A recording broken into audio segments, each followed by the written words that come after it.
The inner call खुशी लगुच धीरे धीरे धीरे धीरे रिसेप्टिविटी बढ़िया लगिला अनुमान हो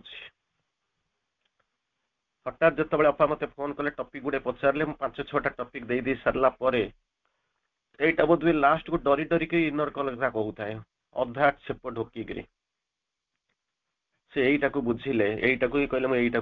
आज टपिक बाछिबा जदि एटा परवर्ती अवस्था बुझे मुझे साइकिसाइजेशन कही था जहा हो एक सुंदर टपिक अंत साधना जो मैंने जाइछंती पढ़ा तो पढ़ा बाट नहीं बारंबार से कथा कहूँ गोटे भल टपिक आपण मैंने बाछिछंती द इनर कॉल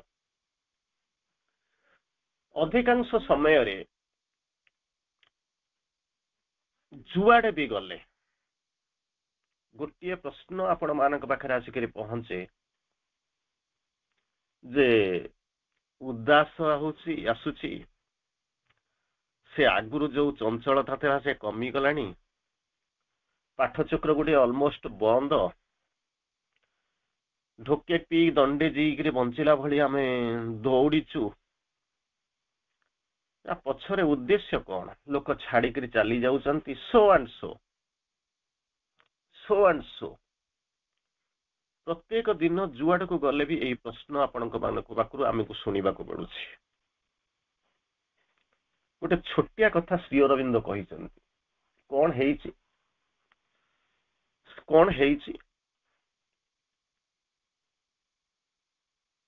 जे दुईटा जिनस जदि पाइकरी जदि केबे केही ए पाठचक्र आंदोलन भीतर को माँ पाखु आसी ताहले से माने केबे छाड़ी करी जीवनी किछि बंद हेबने कौन से दुईटा जिनस तार प्रथम जिनसटा आम आज शुणुचंती Have you got the inner call? मु कहूना जहाँ श्री अरविंद कहते कहूँ Have you got the inner call? अंतर आह्वान पाइच सेकेंड टा होची Have you felt it is your spiritual necessity? Have you felt it is your spiritual necessity? जो साधना करूचंती पाठचक्र करूचंती जाऊचंती जहाँ भी करूचो स्पिरिचुअल नेसेसिटी बोली भावी जहाँ सब बसिक विशाल विराट विराट भाषण दौरान transformation perfection supramentalisation spiritualisation of life life divine विभिन्न प्रकार शब्द कहते डिविनाइजेशन बहुत बड़ बड़ कथा से ना एमती खाली पढ़ी कान को टिके कान में बजेवाई तेणु दुईटा कथा जदि आपण जदि सम्मुखीन होकर कान में बजे चिंता करके जगह कहीं जीवे ना जदि ता नाटा किसी असुविधा नुहे कि केते दिन रही कहींपारे ना तेणु से जो दुईटा कथार प्रथम कथाटा आम शुणुचु इनर कॉल बाहर तो डाकुचंती चल आम गोटे पाठचक्र हो चल टे बस शुणा इवन अनेक लोक आम विभिन्न समय डाकुचंती भिन्न भिन्न गोष्ठीर भिन्न भिन्न ग्रुप्र भिन्न भिन्न धर्मर भिन्न भिन्न पर्यायर समस्त को डाकुचु भिन्न जातिर भिन्न राज्यर डाकुचु तुम आस बसिक शुणा कौन गोटा हूँ आस से आसिले बसिले कौन टे शुणिले हाँ कर्सी दृष्टि तो भल कहवा कथा कहीदे चलिए खाई पीदे चलिए से कथा नुह इनर कॉल माने आपण माने भल भाव बुझुवे जोटा कि साइकिक कॉल कहीं जमी बाहर आपंकर गोटे मनटाए अच्छी प्राणटीए अच्छी शरीर अच्छी जहाँ को आप कहते external mind external vital external physical सेमती जो भीतर को जी सबलाइम को आसवे से कौन हम ना इनर माइंड इनर भाइटाल और सफ्टवेयर फिजिकल तीन टा जिनस थी जी कि डायरेक्ट कंटाक्ट विथ हूँ secret forces of the nature ता सहित जी कि अंगांगी भाव जड़ित जोटा कि बाहर देखा जाऊनी सी वाइडर फास्टर ताको आम देखी पारुनु जहाँ सबलाइम देखुं तार परवर्ती अवस्था आउरी जदि भीतर को जीवे इनमोस्ट सेल्फ जहाँ को साइकिक बोलिक कहते जहाँ को साइकिक बोलिक कहते तेणु सी हूँ कौन डीपेस्ट सब्सटेंस ऑफ कॉन्शियसनेस गभीरतम सब्सटेंस ऑफ कॉन्शियसनेस तापर कहते तार जो कैरेक्टरिस्टिक अच्छी जहाँ को आप साइकिक बीइंग बोलिक कहते सेटा हूँ गुड ट्रू ब्यूटीफुल डिवाइन तार ये सब जिन प्रिविलेज अच्छी तार कौन खराब जिनस ना तेणु प्रश्न आसिक पहुंचुची आपण कहार आपण मैंने मत छाड़ी नुहे समस्त कहुच्छी कोठी केमिति आसीचंती इनर कॉल पाइकरी आसीचंती ना इनमोस्ट कॉल पाइकरी आसीचंती ना आउटर कॉल आसीचंती आउटर कॉल ना निज पाखु आसीचंती ना किए डाकी देकरी आसीचंती तेणु यही भली जिनस को केवल चिंता करिवे जदि इनर कॉल पाइकरी आसीथिबे आ इनर कॉल को जदि कन्फर्ट करिथिबे आ चिंता करिथिबे this is my spiritual necessity मते जीवाक पड़िबो मु आज जाउची सपोज राउरकेला जाउची मोर बड़ बड़ काम अछि बोली कर जाउची सेमिति जदि बुलीबा को जाउचे नुए स्पिरिचुअल नेसेसिटी जदि फील करिथिबे ताले केही केबे एथरु जिबे नाही केही केबे जिबे नाही ता संगरे साइमल्टेनियसली आउ गोटे शब्द आसे कोन he who chooses the infinity has been chosen by the infinity जे भगवान को बाछिचंती भगवान के द्वारा से बछा आइचंती चिंता करी देखंतु भगवान हमु को बाछिचंती ना हमें भगवान को बाछिछु चिंता करी देखो धराधरी होइछन किछि असुविधा नाही भगवान आमुको बाछिचंती ना आमे भगवान को बाछिछु किछि एग्जांपल नियंतु दुई तीनटा एग्जांपल दउछि आपण माने बुझी देबे केमिति कोन आपण माने नॉर्मली दुईटा एग्जांपल दियंती गोटी एग्जांपल होछि कोन बिलेई मा बिलेई छुआ बिलेई मा माकड़ पिला माने छुआ माकड़ ए दुईटा एग्जांपल दियंती कोन करंती बिलेईटा ता छुआ को धरिथिबो माकड़ छुआटा ता मा को धरिथिबो दुईटा को जतबेला पछरा जाय ए दुईटा जंक बंधन भितरे कोउटा स्ट्रांग बंधन तेणु नाचुराली गोटे जब ले मैन थी अंध लोकटा थी से कौन कह आपन को ना जिते माटा छुआ को धरी तेणु नाचुराली बंधन अधिका हो तेणु जब कह ये दीटा जाक बंधन जो कहली माकड़र बंधन बिलेईर बंधन भितर स्ट्रंगर बंधन किए से नाचुराली बिलेईर कहीं माटा छुआ को धरी फपाड़नी अच्छा ठीक अच्छे मानि नौ केबे शुणी कि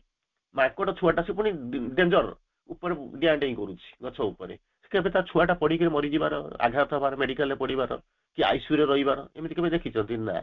सी सब से भाया सिस्टम रे बढ़ाई तेणु गोटे दुईटा केस रे होची कोन ना रिभर्सिबल रिएक्शन रिभर्स माने गोटे डायरेक्शन रे होची छुआटा माँ को धरिछि नले माटा छुआ को धरिछि अच्छा एमती किछि एग्जांपल दियंती ने जोटा कि बोथ साइड रे हेतिबो हां अछि ना कोन मनीष पिलाटा आउता बापा माँ छुआ को धरिछि छुआ माँ को धरिछि कहला एमती अछि ना अरे ताकू छाड़ले आउ गोटा प्रकार बंधन अछि ना कोन बंधन अछि ना गोटे अदृश्य बंधन अच्छी जहाँ को आप देखी पारना कि बंधाबंधी होती किमती कौन बंधाबंधी होती ना भगवान आमको धरी आम भगवान को धरीचु कि बंधनटा क्या देखा जाऊनी एमतीका बंधन देखी ना हाँ तो जब देखा अंत रियलाइज करुचु अन्य धरबे आपण मैंने किसी रियलाइज करूँ से कौन है कहीं धरी भगवान है ये माँ छुआर संपर्क अच्छी जमी कहते ना पुत्रर संपर्क पुत्र माने कौन पुत नाम नरकात त्रायते इति पुत्र एमिति मु तो जाननी जे नरक फरक अछि के बोली करी किंतु हेवन श्री अरविंद लिखंती heaven and hell exist in the soul's consciousness स्वर्ग आ नरक बोली करी जहा को कहउछ केवल आत्मार चेतना रे निवास करे तेणु से बाहर सेमिति किछि जिंस नाही जोटा के धर्म तयारी करिछि तेणु एठी जतबेले एई बला जिंस तयारी करूचंती पुत नाम नरकात त्रायते इति पुत्र गोटा नरक अछि ताको सेत्र उद्धार करियो बोली करी ताको आमे कोन करूछु ना रखिछु आ कोन अछि कारण आमे ताको बस पोसी भाली पोसी रखिले सी हमको परवर्ती अवस्था रे उद्धार करिवो खाली पुत्र पाई नहे गोटा गछ को लगेछु पानी दउछु तादर काले गाय खाइ जो बोली ताको घेरै कि हम ताको प्रोटेक्शन दउछु उद्देश्य नुहे आमे देश सेवा करूछु उद्देश्य हूँ कौन ना से गछ बड़ हो गला छाई दब पत्र दब फूल दब फल दब जीवन सारा पोषिब तेणु आम कौन कौन डाल दब ये कर कौन कौन सब छाई माने पवन दब तेणु आम कौन करूँ तेणु आम जीवन में क्या खुशी बासी माने गोटे क्या देश सेवा करूँ ता नुहे तेणु ये गोटे म्यूट श्री अरविंद गोटे चमत्कार भाव में बुझाऊँ ए सब देखा जाऊँगी मनीष मनीष पिला माकड़ माकड़ पिला बिलेई बिलेई पिला ये जो धराधरी हवा पछरे गोटा गोटा उद्देश्य अच्छी गोटे बंधन अच्छी कि गोटे अदृश्य बंधन अच्छी भगवान कि आम देखिपारू जापारू जहाँ जानी मंदिर गोटे जाकर मुंडिया बार देके पलि आसुचु गोटे स्पेसिफिक दिन में गोटे स्पेसिफिक पर्व में चल जाऊँ श्री अरविंद बुझेले कहते कौन a mutual depth binds earth to the supreme सुंदर भाव में कहले गोटे पारस्परिक ऋण भार जमी छुआ बापा भर अच्छी से मनीष रही पारे माकड़ रही पारे बिलेई रही पारे जहाँ भी हो ये कहते कौन ये mutual depth binds earth to the supreme पृथ्वी को भगवान को सहित जोड़ी देछि गोटे पारस्परिक ऋण भार तापर पुनर्बार सेकेंड लाइन दे श्री अरविंदो ताको बुझौचंती कोन कहउचंती ना his nature we must put on as he put ours आमे कोन पिंधुचु ना पोशाकटा पिंधुचु किए साड़ी पिंधुची किए पोशाक पिंधुची किए कोट पिंधुची कोन गोटा पिंधुची तो वर्तमान कहउचन श्री अरविंदो ताको बुझौचंती कहले कोन a mutual depth binds earth to the supreme तापर कहउचंती his nature we must put on as he put ours आमे कौन करिवु भगवान प्रकृति को परिधान करिवु जेमिति भगवान आम प्रकृति को परिधान करिसथि भगवान आम प्रकृति को परिधान करिसथि संदेह नाही किंतु आमे जे भगवान प्रकृति को परिधान करिवु it is a $1 billion question $1 billion question मन जोटा के मैं आलोचना करबा को जीवा तेनु कोन करछन आमे ताको पिंधिबा पड़िबो तार इज नो अदर गो अलगा किछि रास्ता किछि नाही तेनु वी मस्ट ताको जे आमे पिंधिबो तापे कोजन ताते भगवान आ आम भीतर संपर्क कोन आमे ताको पुरस्कार प्रकृति को परिधान करिवु सी आम प्रकृति को परिधान करिसंती आम तांका भीतर संपर्क कोन श्री अरविंद ताको बुझौचंती आम तांका भीतर संपर्क होची एइटा ना कोन we are the sons of God and must be even as he जेमिति कहते ना पिला जेमिति बापर गुणधर्म मार गुणधर्म धरिक आसिक पहुंची ठीक सही भाया एठी मध्य कौन होची वी आर आमे भगवान को संपर्क होची कौन we are the sons of God and must be even as he आमर प्रकृतर परिचय होची कौन आमे होची सही भगवान कर सही परात्मर संतान and must be even as he खाली नुहे जे बापा संतान कहिकरी छाती फुलाई चलवा दरकार ना must be even as he सी जहाँ आम ताहा निश्चित भाव में हम मस्ट बी तापर कहते his human nature we must grow divine आम कौन करूँ हिज ह्यूमन नेचर आम बियर कर मनुष्य प्रकृति मानवीय प्रकृति को धारण करूँ किंतु मस्ट ग्रो डिवाइन आमको दिव्य हवाई पड़ो कि पारुनु कहीं जदि हवा कथा बिलियनार पिलाटा तो बिलियनार हम हौनी कहीं ना पासबुक हजि जाइए डिपोजिट लकरटा हजि जाइए सेठी जमिति से हजि जाइए सी जमिति बुलुची भिखारी होकर बुलुची आमे सेमिति आमर परिचय बुलिक हजई देकर आम रास्तार बुलुचु ना केमिति कौन हम केमिति कौन से कहीं से श्री अरविंद लिखुंट कौन कौन our life is a paradox with God for key चाबीटा जमिति जो सेफ डिपोजिट लकर चाबी हजि जाइए आम बुलुचु एणे तेणे भिखारी होकर बुलुचु निजर राजत्व को भूली जाई किंबा परिवेशर कौन होती दास होकर आम जमी बुलुचु श्री अरविंद से कथा कहते कौन कह आरंभ कले our life is a paradox विरोधाभास पलटि जाइए प्रहेलिका पलटि जाइए खोल केमी विथ गॉड फॉर की अच्छा भगवान तो ना से चाबी काटी खोल ना रास्तार जाकर एक नंबर हाट में जाकर चाबी गोटा बनई आसिक चाबी खोलेंगे नहीं नेक्स्ट टू इम्पॉसिबल असंभव हो पार ना तेणु हम किए से ना भगवान होती चाबी काटी अच्छा भगवान तो आसिले चाबी काटी होकर आसिले खोलिए ना हाँ तो जाओ डाक ना आम जाऊँ अरे कौन आम जाऊँ हाथी ने घोड़ा ने मो पे खाली बजाई दे मंदिर जाकर खाली घंटा पिछू दे दे दे दे दे दे ये तो कहूँ अच्छा चाबी खोलिबा कथा किए मागुची कई तो मागुना तेणु ସେଇଟା केमिति खोलिबो that is what inner call जीवा पूर्व छोटिया कथाटे कहूँ तापर आम पाठ भीतर पड़ेगा गोटे शिकारी जंगल रे बुलू बुलू गोटे अद्भुत पक्षी को पाइला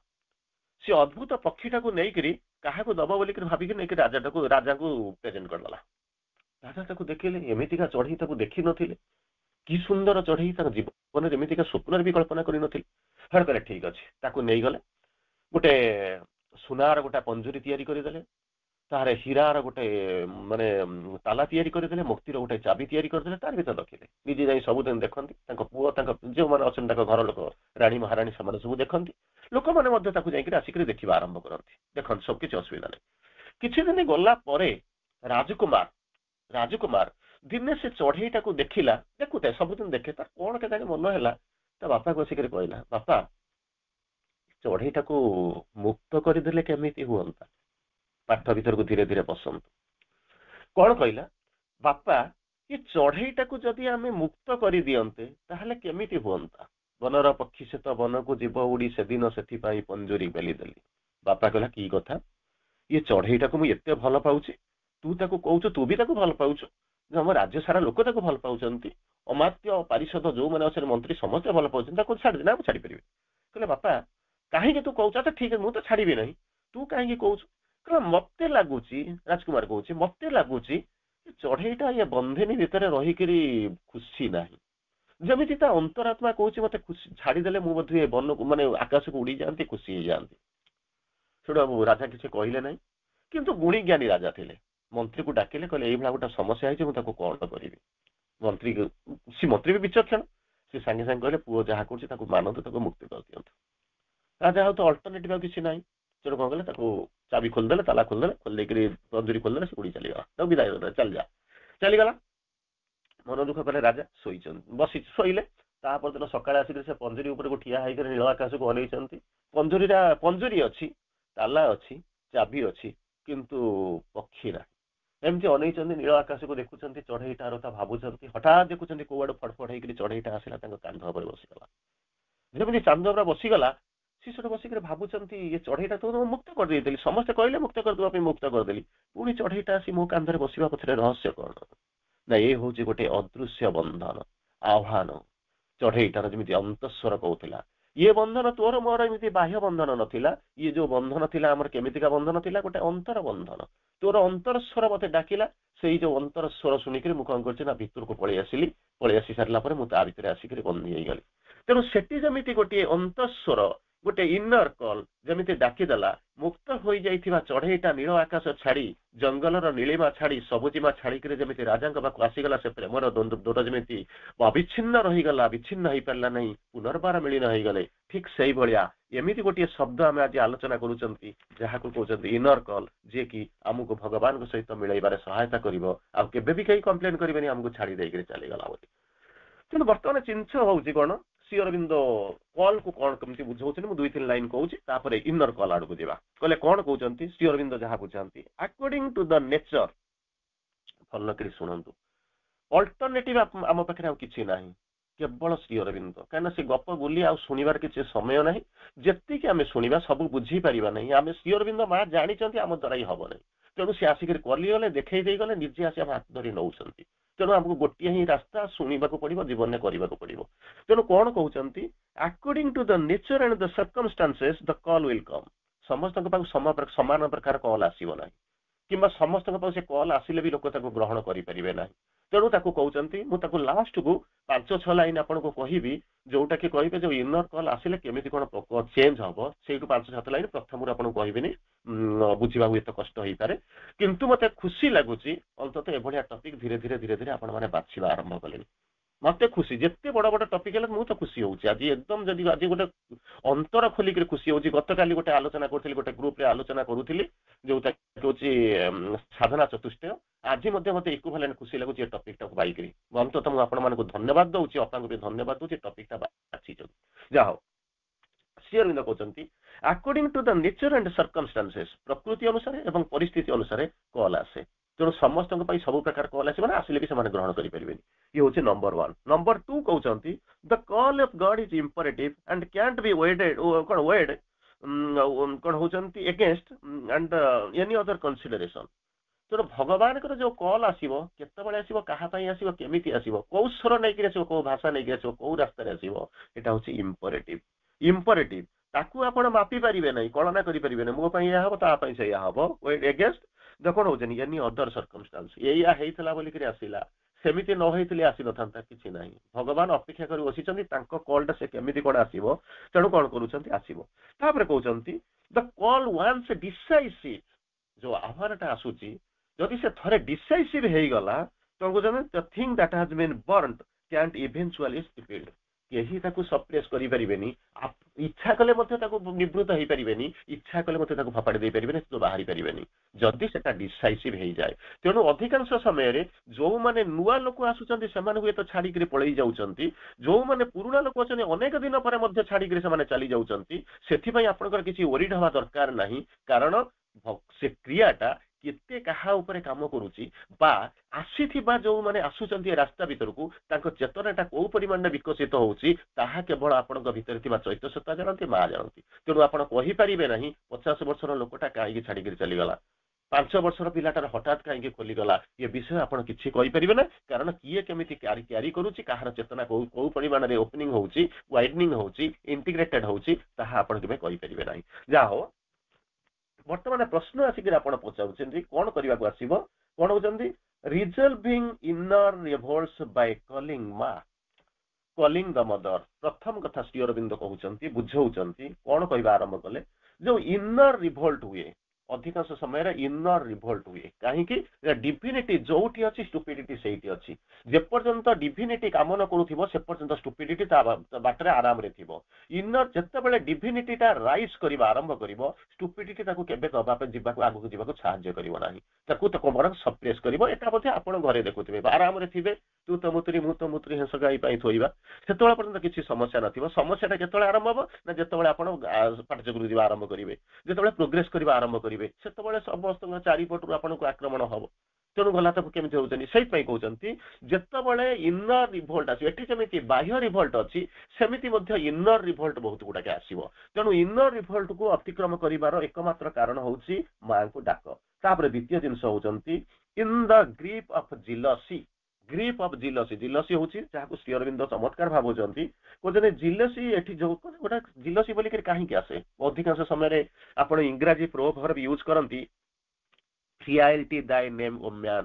ଜିଲସି ଦାଇ ନେମ୍ ଓ ମ୍ୟାନ ଯୋଉ କହନ୍ତି ନା ନାରୀର ଅନ୍ୟ ନାମ ଈର୍ଷା ଏମିତି ସବୁ କହନ୍ତି କିନ୍ତୁ ସେଠି ନାରୀ ସିଏ ସେନ୍ସରେ ଲେଖା ହେଇନି ତେଣୁ ଏ ଜିଲସିଟା ଯୋଉଟା ଆସିଛି ସେଟା ଜିଲସିଟା କେମିତି ଆସେ ଈର୍ଷା ବୋଲିକି ଜିନିଷଟା କେମିତି ଇଭିନ୍ ହାୟର ସାଧକଙ୍କ ଭିତରେ ଆସେ ଇଭିନ୍ କେତେ ଜିନିଷ ଆସେ ଶ୍ରୀ ଅରବିନ୍ଦ ଜିଲସିକି ବୁଝଉଛନ୍ତି ଜିଲସ୍ କମ୍ସ ଆସୁଛି କୋଉଠି ନ୍ୟାରୋନେସ୍ ଅଫ ମାଇଣ୍ଡ ମନଟା ଯେତେବେଳେ ସଂକୀର୍ଣ୍ଣ ହେଇଯିବ ସେତେବେଳେ କଣ କରିବ ନା ଜିଲସି ଆସିବ ସେକେଣ୍ଡଟା ହଉଛି କଣ ୱିକନେସ୍ ଅଫ ଦ ହାର୍ଟ ହୃଦୟର ଦୁର୍ବଳତାରୁ ଆସିବ ଯଦି ଆପଣଙ୍କର ହୃଦୟଟା ବିଶାଳ ହେଇଥିବ ଯଦି ମନଟା ଯଦି ଭାଷ୍ଟ ହେଇଥିବ ତାହେଲେ କେବେ ଜିଲସି ଆସିବ ନାହିଁ କେବେ ଜିଲସି ଆସିବ ନା ହଁ ହେଲା କଣ ଅସୁବିଧା ଅଛି ମୁଁ ଯାଇଥାନ୍ତି ମା କହିଥାନ୍ତି ସିଏ ଗଲା ଯାଇକିରି ମା କରିବ ନାହିଁ କାହିଁକି ମତେ ସେ ଡାକିଲେନି କାଲି ମୋର ନାଁ ଛପା ହେଇଥିଲା ଆଜି କାହିଁକି ଆସିବନି ଜମା ଆସିବନି ଈର୍ଷା କରିବେ ଈର୍ଷା ଇଜ ଏ ସ୍ଲୋ ପଏଜନ ଆପଣଙ୍କୁ ମାରୁଥିବ ପ୍ରତି ମୁହୂର୍ତ୍ତରେ ଆପଣ ପାରୁନଥିବେ ତେଣୁ କହୁଛନ୍ତି ତାପରେ ଶ୍ରୀ ଅରବିନ୍ଦ ତାପରେ କହୁଛନ୍ତି ଜିଲସି ଏଇଟା ହଉଛି ମାଙ୍କର ମେସେଜ ଜିଲସି କୋଉଠୁ ଆସୁଛି ନା ନ୍ୟାରୋନେସ୍ ଅଫ ମାଇଣ୍ଡ ରୁ ଆସୁଛି ସେକେଣ୍ଡରେ ଆସୁଛି କଣ ନା ୱିକନେସ୍ ଇନ ଦ ହାର୍ଟ ତାପରେ ମୁଁ ଜାଣିନି ମା କୋଉ ଷ୍ଟେଟ୍ ଅଫ ମାଇଣ୍ଡରେ କଥାବାର୍ତ୍ତା କରିଥିବେ ଲେଖିଥିବେ କିନ୍ତୁ ବଡ ଦୁଃଖ ଲାଗୁଛି ମା ଯାହା ଲେଖିଛନ୍ତି ଇଟ୍ ଇଜ ଏ ପିଟି ଦୟାର ଜିନିଷ ଯେ so many are attacked by this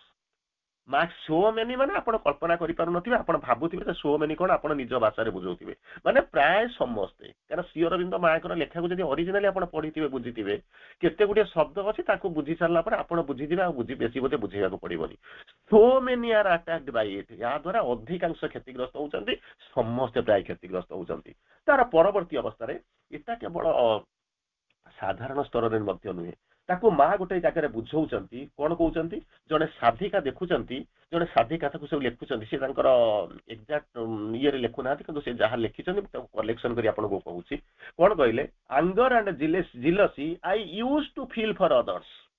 ସେ ଲୋକଟି କଣ କହୁଛନ୍ତି ମାନେ ଯୋଉ ପଜେସିଭନେସ୍ ବୋଲିକି ଗୋଟେ ଶବ୍ଦ ଆପଣ ଶୁଣିଥିବେ ସିଏ ଭାବୁଥିବେ କଣ ନା ମା ମୋରି ପାଖରେ ଥାଆନ୍ତୁ ଆଉ କାହାକୁ ଦେଖା ନ ଦିଅନ୍ତୁ ସବୁ ଯାକ ମୋରି ପାଖରେ ହେଇଯାଆନ୍ତୁ ଇଏ ଶବ୍ଦ ଗୁଡାକ ଆପଣଙ୍କ ପାଖରେ ଥିବ ନିଶ୍ଚିତ ଭାବରେ ଥିବ ଏଥିରେ ସନ୍ଦେହ କରିବାର ନାହିଁ ତେଣୁ କଣ କରିବେ ଏବେ ଦେଖୁଥିବେ ମା ପାଖରେ ଛୁଆଟା ଥିବ ଯଦି ଏଇ ସମୟରେ ଯଦି କିଏ ଆସିକରି ଡାକିବା ଆରମ୍ଭ କରିବ କି ମାକୁ କଣ ଗୋଟେ ମାଗିବ ଯଦି ମା ଉଠିକରି ଚାଲିଗଲା ସେତେବେଳେ କଣ ତ ଛୁଆଟା ବସିକରି ରିଭୋଲ୍ଟ କରୁଥିବ କାନ୍ଦୁଥିବ ଯେମିତି କହନ୍ତି ନା ବଳନମ ରୋଦନମ ବଳମ କାନ୍ଦିବା ହଉଛି ତାଙ୍କର ବଳ ସେ ବିଭିନ୍ନ ପ୍ରକାର ରିଆକ୍ଟ ଦେଖୁଥିବ ଆପଣ ଜାଣିପାରିବ ତା ମାନେ ମାଟା ହଉଛି ମୋର ତା ବ୍ୟତୀତ ସେ ମୋ ବ୍ୟତୀତ ଆଉ କୋଉଠିକି ନ ଯାଉ ସେ ମୋରି ପାଖରେ ସବୁବେଳେ ଥାଉ ଯଦି ସେ ଆସିଥାଏ ସିଏ ବିଭିନ୍ନ ପ୍ରକାର ରିଆକ୍ଟ କରିବ ନହେଲେ କାହାକୁ ମାରିବା ଆରମ୍ଭ କରିବ ଗାଳି ଦେବା ଆରମ୍ଭ କରିବ କାନ୍ଦିବା ଆରମ୍ଭ କରିବ କଣ କରିବ ଠିକ ସେଇଭଳିଆ ଜଣେ ଲୋକର ସେଇଭଳିଆ ଅବସ୍ଥା ଆସିଥିଲା କଣ କହିଲା ଆଙ୍ଗର ଆଣ୍ଡ ଜିଲସି ଦୁଇଟା କଥା କହୁଛନ୍ତି ଆଙ୍ଗର ମାନେ କ୍ରୋଧ ଆସୁଥିଲା ଜିଲସି ମାନେ ଇର୍ଷା ଆସୁଥିଲା ମା କାହିଁକି ମତେ ଛାଡିକି ସେଠିକି ପଳେଇବ କେତେବେଳେ ଆସୁଥିଲା I use to feel for others ଯେତେବେଳେ କଣ ହଉଛି ହୁଡ ଆପ୍ରୋଚ କଣ ହଉଛନ୍ତି ଡିସଆପଏଣ୍ଟେଡ ମି କମ୍ପ୍ଲିଟଲି ଫ୍ରମ ମାଇ ବିଙ୍ଗ ତେଣୁ ମତେ ସେତେବେଳେ କଣ ହଉଥିଲା ନା କଣ ହଉଛନ୍ତି ଡିସପୋଜ ସେତେବେଳେ କଣ ହଉଥିଲା ମତେ ଯେମିତି ମାନେ ଆକ୍ରାନ୍ତ କରି ପକଉଥିଲା ଆଉ ମୋ ଭିତରେ ଦିଟା ଜିନିଷ ଡେଭଲପ କରୁଥିଲା ଗୋଟେ ହଉଛି ଆଙ୍ଗର ଗୋଟେ ହଉଛି ଜିଲସି ଗୋଟେ ହଉଛି ଆଙ୍ଗର ଗୋଟେ ହଉଛି ଜିଲସି ତେଣୁ ତାପରେ ମୁଁ ପଳେଇ ଯାଉଛି ତାପରେ କହୁଛନ୍ତି ଆଚ୍ଛା ଏଇ ଯୋଉ ଜିନିଷକୁ ଇନର କଲ୍ ପାଇବା ପାଇଁ ହେଲେ କଣ କରିବାକୁ ପଡିବ ତାକୁ ମା କହୁଛନ୍ତି you have to develop the will power ପ୍ରକୃତରେ ମାନେ କଣ ହଉଛି ଆଜି ଶସ୍ତାରେ ରାସ୍ତାରେ ମିଳୁଛି ବା କୋଉଠି କିଏ ଦଉଛି ବୋଲିକି ମୁଁ ନେଇଯିବି ନା ପ୍ରକୃତରେ ମୋର ଦରକାର ଭାବନ୍ତୁ ଆଜି ରାସ୍ତାରେ ଶସ୍ତା ହେଇଛି କିମ୍ବା କୋଉଠି ଗୋଟେ କଣ ମାଗଣା କୋଉଠି ମିଳୁଛି କିଏ ଗୋଟେ ଦେଇଦେଲା ମୁଁ ତାକୁ ନେଇଯାଉଛି ନା ମୋ ପ୍ରକୃତରେ ମୋର ନିଡ୍ ଥିଲା ମୁଁ ସେକୁ ଆସିବାକୁ ଯାଉଛି ସେଥିପାଇଁ କହୁଛନ୍ତି ୱିଲ୍ ପାୱାରକୁ ଡେଭଲପ କରିବାକୁ ପଡିବ ଯଦି ୱିଲ୍ ପାୱାର ଡେଭଲପମେଣ୍ଟ ନ କରିବେ ତାହେଲେ ଆସିବ ନାହିଁ ତାପରେ କହୁଛନ୍ତି କଣ ହଉଛନ୍ତି doing good by conquering oneself doing good by conquering oneself. ଏଇଠି ଗୋଟେ ଦିଟା ଏଟା ହଉଛି ଗୋଟେ ବିରାଟ କନସେପ୍ଟ ଆପଣ ମାନେ ପଢିଥିବେ, doing good by conquering oneself, ନିଜକୁ ଜିତ। ଅଧିକାଂଶ ସମୟରେ କଣ ହଉଛି ନା ଆମେ ଅନ୍ୟମାନଙ୍କୁ ସାହାଯ୍ୟ କରିବା ପାଇଁ ଡେଇଁ ପଡୁ କଣ ହଉଛି ନା ଯାହାକୁ ଆପଣ କହନ୍ତି ମାନବ ସେବା ମାଧବ ସେବା।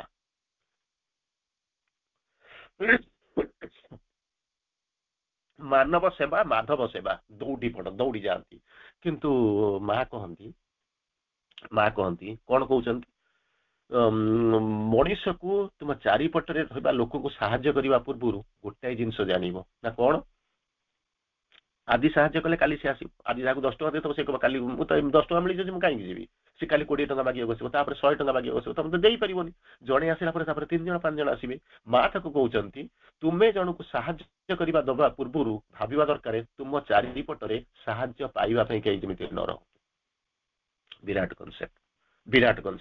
ଅନ୍ୟକୁ ସାହାଯ୍ୟ କରିବା ପୂର୍ବରୁ ଯଦି ତମେ ଭାବିବା ଦରକାର ତୁମ ଚାରିପଟରେ ସାହାଯ୍ୟ କରିବା ପାଇବା ପାଇଁ କେହି ଯେମିତି ନ ରହନ୍ତୁ। କେମିତି କଣ, ଗୋଟେ ଲୋକ ଗୋଟେ ସ୍ଲମ ରେ ଯାଇକି ଗୋଟେ 20 ତାଲା କୋଠା ତିଆରି କଲା, ଲାଇଟ୍ ଫାଇଟ୍ ଦେଖି ଚିକ୍କଣ କରିକି ରହିଲା, ଅନ୍ୟମାନଙ୍କର କିଛି ପ୍ରୋବ୍ଲେମ ନାହିଁ। ହଁ ଆମେ ତ ଗରିବ, ଆମର ତ ଆଉ କଣ, କାହେ ମନୁଆ ତୁ ଦୁଃଖ का चिंता ୟୁ ସଟା दी है दुख तो अपना साथी है। ମୁଁ ତ ଗରିବ, ମୋର ଖୁସି ବାସିରେ ଅଛି, ମୁଁ ଯେମିତି ହେଲେ ବଞ୍ଚୁ, ତାର ଖାଇଲେ ପିଇଲେ ଶୋଇଲେ, ମୁକୁଳା ଜୀବନ ଯହିଁ ତହିଁ ସିନା ଐଶ୍ୱର୍ଯ୍ୟର ଅନନ୍ତ ଭଣ୍ଡାର।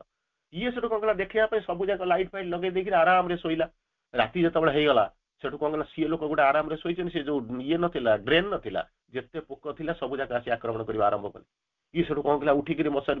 ଚାହିଁଲା, ଲୋକ ଗୁଡା ଆରାମରେ ଶୋଇଛନ୍ତି, ତାଙ୍କର କିଛି ପ୍ରୋବ୍ଲେମ ନାହିଁ। କିନ୍ତୁ ମୁଁ ଯେହେତୁ ଜିଲସି ନେଇକି ଯାଇଥିଲି ତାକୁ ଦେଖିବା ପାଇଁ, ଶୋଇ ଆଟିଚୁଡ ଅହଙ୍କାର ନେଇକି ଯାଇଥିଲି, ସେଗୁଡା ଆସିକି ମୋରି ପାଖରେ ବସୁଛନ୍ତି, ସେମାନେ ତାଙ୍କର ମୁକୁଳା ଜୀବନ ଆରାମରେ ଶୋଇଛନ୍ତି। ସେଥିପାଇଁ କହୁଛନ୍ତି କଣ କରିବାକୁ, କଣ କହୁଛନ୍ତି, ଯୋଉ ଜିନିଷ ହଉଛନ୍ତି ଆମେ ଯୋଉ ପରସ୍ପରକୁ ଅନ୍ୟକୁ ସାହାଯ୍ୟ କରିବାକୁ ଚାହୁଁଛନ୍ତି ତା ଅପେକ୍ଷା ଗୋଟାଏ ଜିନିଷ ଦରକାର ଯେ ତୁମ ଚାରିପଟରେ ସାହାଯ୍ୟ ପାଇବାକୁ ନଥାନ୍ତୁ। ତାପରେ ଗୋଟେ ଜିନିଷ ମା କସସ୍ କରେଇ ଦଉଛନ୍ତି, କଣ କହୁଛନ୍ତି, ଇଗରନେସ୍ ଟୁ ହେଲ୍ପ ଅଦର୍ସ। ଅନ୍ୟକୁ ଯଦି ସାହାଯ୍ୟ କରିବା ପାଇଁ ତୁମ ଭିତରେ ଗୋଟେ ଇଗରନେସ୍ ଅଛି, ତାର ଅର୍ଥ ହଉଛି ତୁମକୁ ଇନର ପ୍ରୋଗ୍ରେସ ରୁ ଡିରେଲ କରୁଛି। ମୁଁ ଆଗକୁ ଚାଲି ଯାଉଛି, ସମୟ ହେଇଯାଉଛି। ତାପରେ ପୁନର୍ବାର ଶ୍ରୀ ଅରବିନ୍ଦ ବୁଝାଉଛନ୍ତି, କଣ କହୁଛନ୍ତି ନା କଣ୍ଟ୍ରୋଲିଂ ସ୍ପିଚ୍। ତାକୁ ମୁଁ କହିବି ନାହିଁ, ବହୁତ ଜିନିଷ ବଦଳା ହଉଛି, କଣ୍ଟ୍ରୋଲିଂ ସ୍ପିଚ୍ ବୋଲିକରି କହୁଛନ୍ତି ଇନର ସାଇଲେନ୍ସ, ମେଣ୍ଟାଲ ଅଷ୍ଟରିଟି। ତାହେଲେ ଶୁଣିବେ କେମିତି, ଆସିବ କେମିତି, ବୁଝିପାରିବେନି, ଯଦି ଆସିବ ବି ଶୁଣିପାରିବେନି, ବୁଝିପାରିବେନି। ତାର ପରବର୍ତ୍ତୀ ଅବସ୍ଥାରେ କହୁଛନ୍ତି କଣ ହଉଛନ୍ତି, ଟ୍ରୁଥ ଇଜ ଆବଭ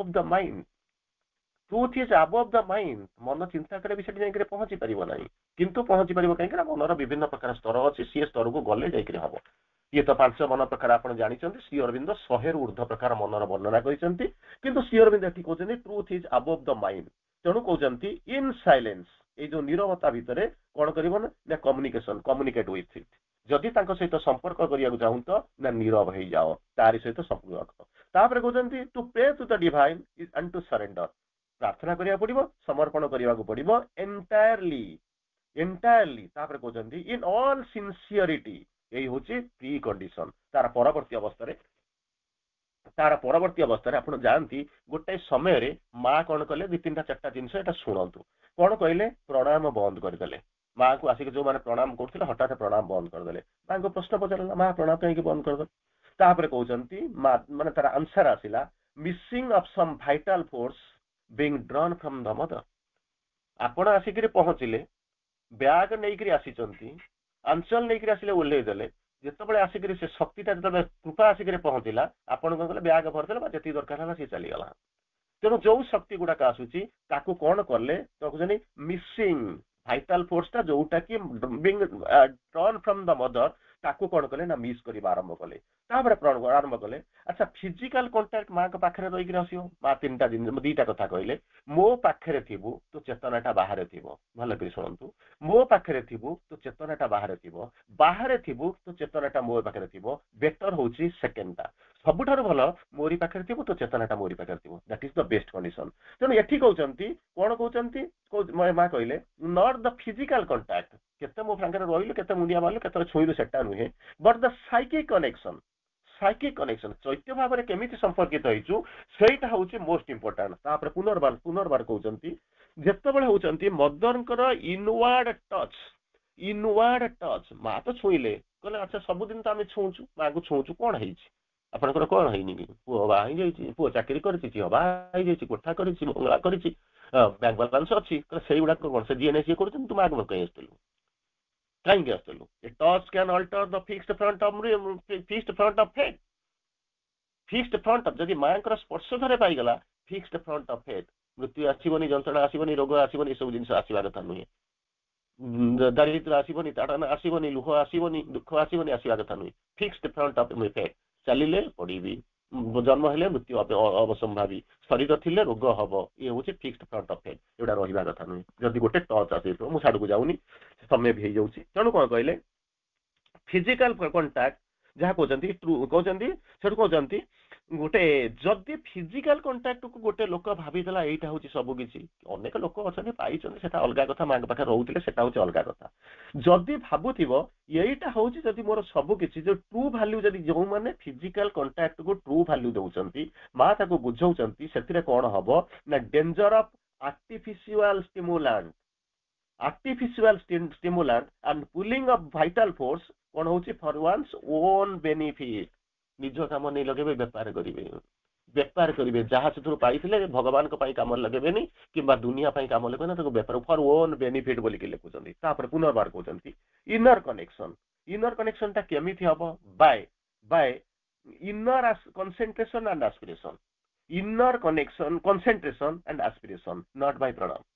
ମା କହୁଛନ୍ତି ଯଦି ତୁମେ ଇନର କଣ୍ଟାକ୍ଟ ସ୍ଥାପନ କରିବାକୁ ଚାହୁଁଛ ଇନର କନେକ୍ସନ ପାଇବାକୁ ଚାହୁଁଛ ମେଥଡ ହଉଛି ଦିଟା ପ୍ରଥମେ ହଉଛି ଇନର କନସେଣ୍ଟ୍ରେସନ ସେକେଣ୍ଡ ହଉଛି ଆସ୍ପିରେସନ ନଟ୍ ବାଇ ପ୍ରଣାମ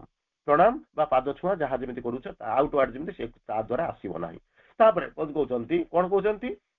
no need of body touch ଯାଇକିରି ଛୁଇଁଦେ ଗୋଟେ ସମୟ ଆସି ପହଞ୍ଚିବା ଦରକାର ଅଛି ମାଙ୍କ ରୁମକୁ ଯିବା ଦରକାର ଯାଇକିରି ପ୍ରଣାମ କରିବା ଦରକାର ଚାର୍ଜ କରି ହବା ଦରକାର ସମାଧିକୁ ଯିବା ଦରକାର କିନ୍ତୁ ଗୋଟେ ସ୍ତରକୁ ମୁଁ କହୁନି ଆପଣ ଯାଆନ୍ତୁ ନେବେ ନାହିଁ ବୋଲିକିରି ଗୋଟେ ସ୍ତର ଆସିକିରି ପହଞ୍ଚିବ ଦେଖିବେ ତାର କିଛି ଆବଶ୍ୟକତା ନାହିଁ ଚେତନାଟା ଧୀରେ ଧୀରେ ଆଗକୁ ଯିବ ବର୍ତ୍ତମାନ ତାକୁ ଅବଶ୍ୟ ମୁଣ୍ଡରେ ନ ପୁରାଇବାଟା ବେଟର ଆମ ସମସ୍ତଙ୍କ ପାଇଁ ତେଣୁ ଯିଏ ଯୋଉ ଚେତନାକୁ ଗଲାଣି ସେ ସେଇ ଅନୁପାତରେ ଚାଲନ୍ତୁ କଣ ହଉଛନ୍ତି ବଡି ଟଚ୍ ର କୌଣସି ଆବଶ୍ୟକତା ନାହିଁ କିନ୍ତୁ କଣ ହଉଛି ଯାହାକୁ କହୁଛନ୍ତି କହୁଛନ୍ତି ଗ୍ରସ୍ ମିସୟୁଜ ଅଫ ଅପରଚୁନିଟି ଯୋଉଟା କି ହଉଛନ୍ତି କଣ ଯାଉଛନ୍ତି that is imperfection and great defect ତାପରେ କଣ ହବ ନା ସେ କଣ କରିବ ତାକୁ ମିସୟୁଜ କରିବା ଆରମ୍ଭ କରିବ ତାର ପରବର୍ତ୍ତୀ ଅବସ୍ଥାରେ ତାକୁ କଣ କରିବାକୁ ପଡୁଛି ଶ୍ରୀ ଅରବିନ୍ଦ କହୁଛନ୍ତି କଣ କହୁଛନ୍ତି be conscious of your inner flame outer flame ତ ଜଣା ପଡୁଛି inner flame be conscious of your inner flame master it କହୁଛନ୍ତି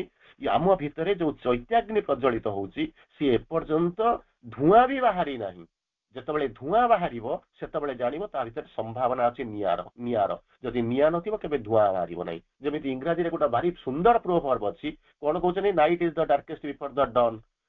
କଣ କହୁଛନ୍ତି କଣ winter is the surest sign that spring is coming ଯେତେବେଳେ ହାଡଭଙ୍ଗା ଶୀତରେ ଯେତେବେଳେ ଦେହ କମ୍ପୁଥିବ ଥରି ଉଠୁଥିବ ବର୍ତ୍ତମାନ ଆପଣ ସେଇ ଅବସ୍ଥା ସେଇ ସମୟ ଭିତରେ ଯାଉଛନ୍ତି ଇଣ୍ଡିକେଟ କରୁଛି ତାପରେ ବସନ୍ତ ଆସୁଛି ରାତ୍ରି ଯେତେବେଳେ ଘନ ଅନ୍ଧକାରରେ ଭରି ଯାଉଛି ଇଣ୍ଡିକେଟ କରୁଛି ତାର ପରବର୍ତ୍ତୀ ଅବସ୍ଥାରେ କଣ କହୁଛି ନା ସକାଳେ ଆସୁଛି ତେଣୁ ସେଥିପାଇଁ କହୁଛନ୍ତି rely on the divine yet to do some କଣ ହଉଛି enabling the ସାଧନା ଯଦି ସାଧନା କରିବାକୁ ଚାହୁଁଛ ଭଗବାନଙ୍କ ଉପରେ ନିର୍ଭର କର ଆମ ମଣିଷ ଭିତରେ ଆମ ଭଳି କାହାକୁ ନିର୍ଭର କରେ ନା କାରଣ ଆମେ ସମସ୍ତେ ଗୋଟିଏ ରାଷ୍ଟ୍ର ଜାତି ତାର ପରବର୍ତ୍ତୀ ଅବସ୍ଥାରେ କହୁଛନ୍ତି କଣ କର sincere straight simple call sincere straight simple call aspiration from the heart ହୃଦୟରୁ aspiration କରିବ ଆଚ୍ଛା କଣ ହଉଛି ତାପରେ କହୁଛନ୍ତି get consciousness to turn inwards ବାହାରେ କିଛି ନାହିଁ ତେଣୁ କହୁଛନ୍ତି ଗ୍ରେଟ୍ କନସିୟସନେସ୍ ଟୁ ଟର୍ନ ଇନୱାର୍ଡସ୍ ତାପରେ କହୁଛନ୍ତି arrive at the inner call ବାହାରେ ତ ଶବ୍ଦ ଆସୁଛି ଇନର କଲରେ ଯାଅ କିନ୍ତୁ ଆଉଟର କଲ୍ କଥା ମଧ୍ୟ କହିଛନ୍ତି ଆଉଟର ଶବ୍ଦ କଥା କହିଛନ୍ତି ଇନର କଥା ଯେତେବେଳେ ଆଡଭେଞ୍ଚର ଅଫ କନସିୟସନେସ୍ ଯଦି ଆପଣ କେବେ ପଢିଥିବେ ଏ ଯୋଉ ଆଡଭେଞ୍ଚର ଅଫ କନସିୟସନେସ୍ ଆଡେ ସେ ଲେଖା ଯଦି ଆପଣ ଶ୍ରୀ ଅରବିନ୍ଦଙ୍କର ଅରିଜିନାଲ ଲେଖାରେ ଯଦି ଆଡଭେଞ୍ଚର ଅଫ କନସିୟସନେସ୍ କହିଥିବେ ଯେତେବେଳେ ଯାତ୍ରା କରି ଯାଉଛନ୍ତି ଯେତେବେଳେ ଆପଣଙ୍କ ସାମ୍ନାରେ ଦେଖିବେ କଣ ହଉଛନ୍ତି ଅନଚାର୍ଟେଡ ମ୍ୟାପ ଯାଉଛନ୍ତି ଅନନେମ୍ଡ ଓସନ ତାହାରି ଭିତରେ ଦେଇକି ଆପଣ ଯେତେବେଳେ ଗତି କରି ଯାଉଛନ୍ତି ଚାର୍ଟ ନଥିବ ରାସ୍ତା ଦେଖା ଯାଉନଥିବ सूर्य किरण आसीथिबो ताकू बंद करिथिबो कि सेना क्लाउड हेथिबो जह्न किरण को कोन करिथिबो ना जो कुझटिका मिस्ट को से मार ताकू घेरै कि रखिथिबे रास्ता पाउ नथिबे समुद्रर पानी आसी करे पिटुथिबो जहाज जतबेले जाउथिबो चारिआडे कोला कोला होथिबो सेतबेले मध्य होची कोन ताकू जतबेले जानुथिबे मा गाइड करि दउथबे सेतबेले मध्य सेही इनर कॉल कना से एठी हेले रास्ता देखा जाउची देशरो आपण चली जाउछन से ताकू जने इनर कॉल तार परवर्ती अवस्था रे कहउचंती कोन होउचंती गोटे जिनस मा कहउचंती इनर एक्सपीरियंस कोन होती arrive at inner call second रे कहउचंती अराइव एट इनर एक्सपीरियंस तापर कहउचंती अराइव एट इनर प्रेजेंस बुझी पाउथिबो बोधे आउ ताकू न बुझेबा नै कारण बाहा कथा छुड़न छाड़ंतु अंतत एठी जो माने अछंती सेमानक पई सत्य मु जति जानिछि 5-6 वर्ष लानी याकू जानिचंती तेणु आपनको बोधे आ बुझेको पड़िबनी तीनटा जिंस get conscious to inward turn inwards सेकेंडर करूचंती arrive at the inner call inner experience तापर कहउचंती इनर प्रेजेंस तार परे मा जोटी से लाइन टाको कंक्लूड करूचंती कहउचंती I am ready to be not of what I want मु जहा चाहूची ताहा बा पई चाहू नाही किंतु what the divine wants me to be बजे भगवान जहा चाहूचंती मु ताहा पई चाहूची तार परवर्ती अवस्था रे कहले तीनटा जिंस कहले will aspiration and surrender will aspiration and surrender ये तीनटा यू मस्ट डू गोटी करे नुई काम चलिबो नै प्रथम होची संकल्प द्वितीय होची एस्पिरेशन ता द्वारा हम एस्पिरेशन करले कोला परे थर्ड फेज होची कोन द सरेंडर तार परवर्ती अवस्था रे कहउचंती you must call in the divine power निजर शक्ति रे बंधु बांधवकर शक्ति रे किमा बाहर जो मटेरियल मिलुची हबो नाही सेथि पई कोन करिवो ना तुमको सहाय्य करिवो कोनटा करिया पे डेवलप करिया पई ना your will aspiration and surrender जो तीनटा कथा कहली ताकू जदी से तीनटा जिंस मो द्वारा भी हबो नाही मा जानि चंती तेणु माँ कहले जदि ये तीनटा जिनस को डेभलप करिया को चाहू विल एस्पिरेशन और सरेंडर सेथि पई तुमे डिवाइन पावर को डाकिबो से तुमको सहाय्य करिवे जहा को नाइकर कोन करो सेही तीनटा जिनस तुमे डेभलप करि पाजिबो तार परवर्ती अवस्था रे पुनर्बार कहउचंती यू मस्ट हैव कोन होउचंती there must be intense aspiration must be intense but without impatience प्रबल बेगर क्षिप्र बेगर एस्पिरेशन करिवो किंतु केबे रेस्टलेस हबो नाही केबे इम्पेशेंट अधैर्य हबो नाही केते बेले हबो कहा पई से प्रथम रु कहिसंती समस्त पई परिस्थिति होउची समान अलग अलग तार परवर्ती अवस्था रे कहले दीटा जिंस कहले समय ऑलमोस्ट हे गलानी तेणु कहउचंती dryness and difficulty of spirits कोन होउचंती एस्पिरेशन कोन होउचंती ना दुईटा जिंस आसी जाय किछि दिन गला परे सुखी जीवो पाठसर जेमि बंद होची किछि दिन गला परे आसीबो तेणु बर्तमान कहउचंती गोटे होची dryness and difficulty of the spirit जो कहउचंती कोन होउचंती ड्राइनेस ता जोठी आसुची शुष्क हेई जाउची जदि एई जिंस आउचंती दैट इज ऑब्स्टैकल इन साधना रे ऑब्स्टैकल बोली कि आसी कारण काली गत काली मु क्लास करी आपण को छाडी छी साधना चतुष्टय ताप संगे संगे होचे श्री अरविंद जो होचन जदि सप्त चतुष्टय बोली चतुष्टय बोली कहि तेणु ताकू कहि सरला परे तापर होचन call to the spiritual path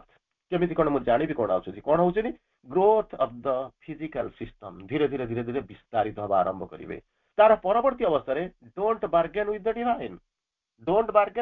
जहां मते मिलुछि मो साधना पई भलो तेणु ता पई कोन करिवे ना बार्गेन करिवे नाही keep fixed on one indispensable भगवान को ऊपर कोन करिवो ना be sincere in your aspiration for the progress भगवान निश्चित करिवे एतरे संदेह करिवारे नाही तार परवर्ती अवस्था रे कहउचंती कोन होचंती जोग माने कोन भगवान सहित मिसी जीव सरला आउ तो तापर किसी करिवे नाही बंद हे जीव आ तो किसी करिवे नाही तेणु जोगर जदि कहबो मु जोग करूची जोगर डिफाइन करिवे जोगर गोटे डेफिनेशन होउची ताहा होची कोन जहा को कहते in its nature a new birth प्रतिदिन नुआ नुआ अनुभूति होतिबो नुआ जन्म नव जन्म हला बळे लागुतिबो इन नव जन्म होतिबो तापर पुनर्बार कहउचंती मनुष्यर जो मन को नहीं कि जतबे कल्पना करूची सी होची कोन ना वांडरिंग माइंड सहे केते प्रकार जो मनर कथा आलोचना है कि ता भीतर गोटे प्रकार मन वांडरिंग माइंड विचक्षण विचित्र भाव रे भ्रम्यमाण तेणु से कोन करिवो फर्स्ट कॉल्स फ्रॉम माइंड तापर होचंती शिफ्ट टू हार्ट तेणु बर्तमान इनिशियली एने तेने से बुलिबा आरंभ करिवो किंतु गोटे समय आसी करे पहुंचीबो तापर कोन करिवो से स्थिर स्तब्ध होई जीवो एवं तापर से आसीबा आरंभ करिवो मु आपन को आ समय नपा पे चाहुनी मु तो हेई गलानी कहउछि समय हेई ऑलमोस्ट हेई गलानी मु आपन को कहबी जे जदी आपन कहिबे ଯଦି ଇନର କଲ୍ ପାଇଛି, ଯଦି ଇନର କଲ୍ ଶୁଭୁଛି ଶୁଣିଛି, ତାର କ୍ରାଇଟେରିଆ କ'ଣ, କଣ୍ଡିସନ କ'ଣ, ଜଷ୍ଟ ଆଉ 2 ମିନିଟ୍ ଶୁଣି ଦେଇ ଯାଆନ୍ତୁ। ଆଚ୍ଛା, ଯଦି ମୁଁ ଇନର କଲ୍ ମୁଁ ପାଇଛି ବୋଲିକି କ୍ଲେମ କରୁଛି, କାରଣ 50 ବର୍ଷର ଗୋଟେ ସାଧକ ଅଛି, ତାକୁ ପଚାରେ ତୁ 50 ବର୍ଷ ହେଲା ଯାଉଛୁ, ଓଡ଼ିଶାର ସାରା ବୁଲି ଭାଷଣ ଦଉଛୁ, ଅର୍ଗାନାଇଜ କରୁଛୁ, ଆସନ ବ୍ୟାୟାମ ପ୍ରାଣାୟାମ କରୁଛୁ, ପଣ୍ଡିଚେରୀକି ଦୌଡୁଛୁ, ତାହେଲେ ତ ଗୋଟେ କ'ଣ ତୋର ହେଇଯାଇଥିବ ନା? ହଁ, ସିଏ ତ କହିବ ନା ମୋର ହେଇନି ବୋଲିକି କହିବ, ହେଇନି ମୁଁ ବର୍ଷ ସାରା ବୁଲୁଥିଲି, ମାନେ ରାତି ସାରା ମୁଁ ଗୁଡ଼ା ଜଗିକି ବସିଛି, ଦେଖିଲା ବେଳକୁ ସକାଳୁ ମାଛ ନାହିଁ, ପଛପଟ ଖୋଲା, ସେ କହିବ ନାହିଁ, ଗର୍ବ କରିବ ହଁ ମୋର ହେଇଯାଇଛି। ମୁଁ ସେ କଥା କହୁନି, ଯାହା ଶ୍ରୀ ଅରବିନ୍ଦ ଲେଖୁଛନ୍ତି ମୁଁ ତାକୁ କହୁଛି। କ'ଣ କହୁଛନ୍ତି? ଏ ଭଏସ୍ ଇଲ୍ ହାର୍ଡ ସାଲ୍ ସ୍ପିକ୍, ଦ ସୋଲ୍ ଓବେ। ମଣିଷର ଯୋଉ ୱାଣ୍ଡରିଂ ମାଇଣ୍ଡ, ମଣିଷର ମନ ସହିତ ଆର କିଛି ସମ୍ପର୍କ ନାହିଁ। ଏମିତି ଗୋଟେ ଶବ୍ଦ ଯୋଉ କଲ୍ ପାଇବେ, ସେ ଆସିବ କୋଉଠୁ ନା ଇଲ୍ ହାର୍ଡ, ଧୀରେ ଧୀରେ ଶୁଭୁଥିବ ବା ଜମା ଶୁଭୁନଥିବ, ଏଇଭଳିଆ ଅବସ୍ଥା। ତାକୁ ମନ ସହିତ କିଛି ନାହିଁ, ମନ ସେନ୍ସ ଅର୍ଗାନ ଶୁଣିପାରିବନି, ଦେଖିପାରିବନି, ବୁଝିପାରିବନି, ସୋଲ୍ ବାଛିବା ଆରମ୍ଭ କରିବ। A power into mind's inner chamber still, ମାଇଣ୍ଡର ଆଉଟର ଚାମ୍ବରକୁ ମଧ୍ୟ ଆମେ ପହଞ୍ଚି ପାରୁନୁ, କିନ୍ତୁ ମାଇଣ୍ଡର ଯୋଉ ଇନର ଚାମ୍ବରକୁ ସେ ଷ୍ଟିଲ୍ କରିନବ, ତାର ଆଉ କିଛି କାମ କରିବାର ନଥିବ।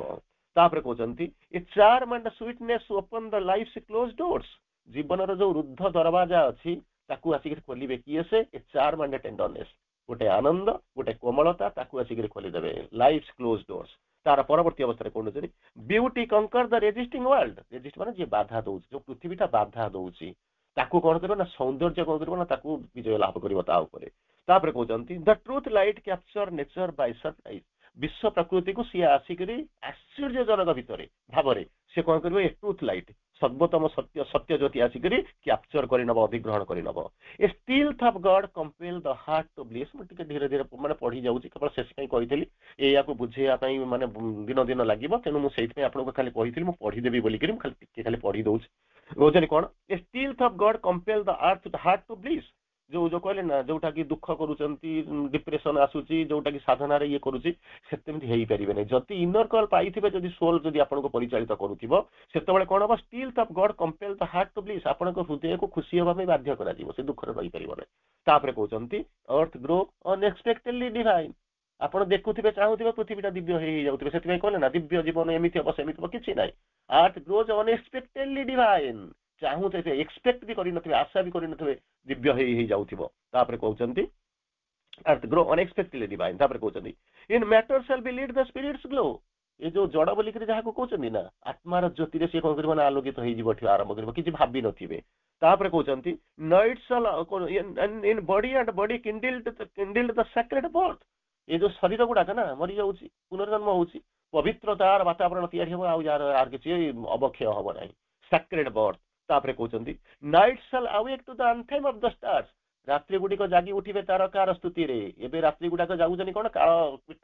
ପିଶାଚ ତାଙ୍କରି ଶବ୍ଦ ଶୁଣୁଛନ୍ତି, କିନ୍ତୁ ଯଦି ଇନର କଲ୍ ପାଇକି ଯଦି ଆଗକୁ ଯାଇଥିବେ, ସାଧନା କରି ଆରମ୍ଭ କରିଥିବେ, କ'ଣ ହବ? Night shall awake to the anthem of the stars, ସେତେବେଳେ ଦିନ ଗୁଡାକ କ'ଣ ହବ? Days become a happy pilgrim march, ଯେତେବେଳେ ଆମେ ଯାଉଛୁ ସିନା କଷ୍ଟ ହଉଛି, କିନ୍ତୁ ଯିଏ ଯାତ୍ରୀ ଯାଉଛନ୍ତି, ଯିଏ ଆଡଭେଞ୍ଚର କରୁଛନ୍ତି, ତାଙ୍କ ଜୀବନରେ ଦୁଃଖ ନାହିଁ, ଯନ୍ତ୍ରଣା ନାହିଁ, ସେମିତି ଦିନ ଗୁଡାକ ହେଇଯିବ ତୀର୍ଥଯାତ୍ରୀର ଆନନ୍ଦମୟ ତୀର୍ଥଯାତ୍ରା। ତାପରେ କହୁଛନ୍ତି our will a force of the eternal power, ଯୋଉ କହିଲେ ନା ସଂକଳ୍ପ, ସରେଣ୍ଡର, ଆସ୍ପିରେସନ, ଯୋଉ ଶବ୍ଦ ଗୁଡିଏ କହୁଥିଲି, ସେତେବେଳେ ଆଉ ଆମ ଆସ୍ପିରେସନ, ଆମ ୱିଲ୍ ସାଙ୍ଗରେ କିଛି କାମ ନଥିବ, ଭଗବାନ ଆମକୁ ପୋଜେସ କରିନଥିବେ, ସ୍ପିରିଟ ର ୱିଲ୍ ଆମେ କାମ କରୁଥିବା। କ'ଣ ହବ? our will a force of the eternal power, ଶାଶ୍ୱତର ଶକ୍ତିଙ୍କ ଦ୍ୱାରା ପରିଚାଳିତ ହବ ସିଏ, ଏବଂ ତାର ସେଇ ଶକ୍ତି ଦ୍ୱାରା ସେ ପରିଚାଳିତ, ୱିଲ୍ ଅଫ ଫୋର୍ସ ଅଫ ତାଙ୍କରି ଶକ୍ତି ହେଇଯିବ। And thought the rays of a spiritual sun, ये जो आमे जो चिंता करूँ सी नथिबो, ये थॉट द्वारा स्पिरिचुअल सन कर चिंताधारा प्रतिफलित होउतिबो, प्रतिभासित होउतिबो, किंतु समस्ते जानि परिबे नै। से बारंबार कहउछन्ति इवन एजेंडा रे मध्य मास लियर मा कहिले सत्रम को सबु जाक बुझेई बुझेई सारी के गोटाय जिंस कहले, कोन कहबा आरंभ कले? सत्रम को जतले सबु जाक बुझेई बुझेई के गोटिय जिंस कहले, ए फ्यू, सेइटु बुझी जिवे ए फ्यू भीतर प्रकृति रे मु अछि कि नाही, न हेले राति 4 रु राति 12 दिन राति चलती से सब देखला बेलू किसी नथिबो। सिर्फ श्री अरविंद कहले a few shall see what none yet understands, कहारी मुंड को चिंताधारा आसी नाही जहा को कि फ्यू शैल सी किसी लोग देखिबे। God shall glorify the wise man talk and sleep, भगवान जतले ताकर लीला लीला करूथिबे, जतले निजको विस्तारित करि चलीथिबे, निजको निजे ज्ञानी बोलउथिबा लोक माने सोई पडिथिबे, बकवास करूथिबे, घुमउथिबे, सोई जाइथिबे। Talk and sleep for men shall not know the coming till its hour, जेपर्यंत सी समय उपस्थित न होइथिबो से पर्यंत मनुष्य जानि परिबेनी। And belief shall be not till the work is done, जेपर्यंत काम न होइछि से पर्यंत लोकंक विश्वास को आसीबो ना आपणकर काम नुहे आपण ठीक अछि गोटे जिंस जमी कहउचंती जेंति इगरनेस टू हेल्प जो जिंस कहउचे हेल्प अदर्स जमी कहउचले सेतिरे मा गोटे जिंस कहउचंती जे जो माने साधना रे आगरे अछंती तांकर धर्म होची पछरे थिबा लोक माननकु सहाय्य करंतु किंतु एमिति किछि करंतु नाही पछरे थिबा लोक को सहाय्य करी करी आगु को निबा परिवर्ते पछरे थिबा लोक आगरे थिबा लोकटाकू टाणी करी जदी ता चपेट भीतर को नेई गला नौका नायिका हेले बुड़ी पड़े तेणु से जदि इनर कल पाई आउ ताकू जदि स्पिरिचुअल नेसेसिटी बोली भाभी आपणकर मंगल समाजर मंगल पृथ्वीर मंगल जीवनर मंगल वंदे मातरम धन्यवाद धन्यवाद भाई बहुत सुंदर आलोचना थिला धन्यवाद भाई जेमति कि कहले तांका आज टॉपिक थिला जे इनर कॉल प्रथमे मु इनर कॉल माने कहया पूर्वरु शेरबिंद जो इनर कॉल विषय दीटा जिनस कहछंती ताको टिके कह देबा पई चाहेबे जे have you got any inner call second जिनस टी होची जे इज इट नेसेसरी माने एटा ए दुटी जिनस हमको शेरबिंद दुईटी क्वेश्चन टाइप पचारुछंती यहाँ को हमें बुझिबा पूर्व हमें जानिबा जे इनर कॉल माने कोन इनर कॉल माने हम नॉर्मली साइकिक रो कॉल हमर चैत्य शक्तिर जो बुलावा कहा जाए सेटा तापरे एबे हम शेरबिंदकर जो दुईटी जिनिस आसे कोजंती इनर कॉल विषय रे ता ऊपर टिके आखि पकाइबा जे से प्रथम दिन से जो कहउचंती जे have you got any inner call सेठी यस आमे समस्ते से छोटे हेउ बा बड़ हेउ आमे एक इनर कॉल निहाती भाबरे पाइछु तापरे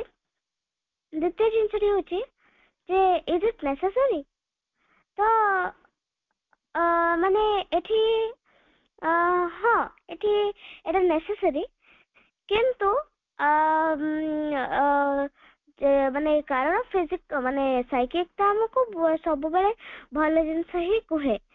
किंतु बेले बेले कौन हुए ना हमर वाइटल बीइंग्स ताको हाइड कर दियंती और तांकर जो जिनस गुडी को रहिची करैबार हमठू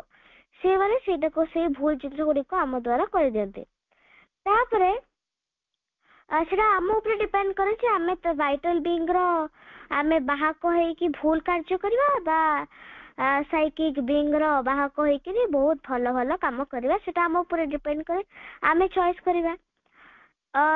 तो एठी जतरे हम कहबा जे जदी भूल जिंस भीतर आसला एटा भी तो इनर कॉल ना भूल जिंस जदी भीतर आसला सेटा तो भीतरी आमे भीतरी कहबा ना तो हाँ भीतर आसुची सेटा किंतु निश्चित भाव में वाइटल बीइंग आछि काहे कि ना एते माने खराब काम केबे भी हमको कोन माने कहार भी साइकिंग भी कहार भी बॉडी को माने भूल कार्य गुडी को करिया पय दबा नहीं किंतु वाइटल बीइंग माने जेंति कि मन प्राण शरीर एई तीन जण हमको सबले खराब करिया पय चाहंती जेते मन कहबो एटा करो सेटा करो एटा नुहे सेटा ना सेते हमरो माइंड ता बहुत तामसिक स्टेट को हमर पळाए अथवा हमें जेते भल जिनस करिया पे ट्राई करू हेतरे सब बेले से जिनसटी भूल ही हे जाय आरो जेते बेले हमको कोन से जो जिनस ऊपर हमको कंफ्यूजन होची साइकिक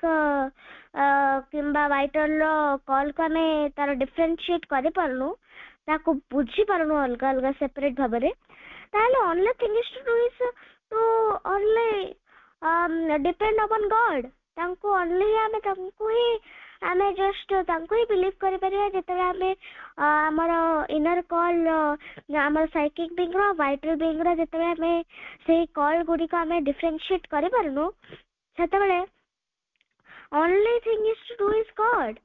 ମାନେ ଆମେ ଅନଲି ଭଗବାନଙ୍କୁ ହିଁ ଟ୍ରଷ୍ଟ କରିପାରିବା ସେତେବେଳେ ଆମ ପାଖରେ କୌଣସି ଚାନ୍ସ ନାହିଁ। ଦେଖନ୍ତୁ ଯଦି ଦୁର୍ଯ୍ୟୋଧନକୁ ତାକୁ ବି ଭିତରୁ ଭଲ ଜିନିଷ ଆସିଥିଲା ଯେ ଭାଇ ଭାଇ ମିଶିକି ରହିଯାଇଥାନ୍ତେ ପାଣ୍ଡବ ଆଉ କୌରବ ମାନେ, ଦେଲେ ତାଙ୍କର ଲାଇଫ ବହୁତ ଭଲ ରହିଥାନ୍ତା। ସେତେବେଳେ ସିଏ ମାନିଲାନି, ତାପରେ ସିଏ ଭୁଲ କାମ କଲା, ଭାଇଟାଲ ବିଙ୍ଗ ର କଥାରେ ଆସିକି ଭୁଲ ସବୁ କାମ କଲା, ଭାଇଙ୍କ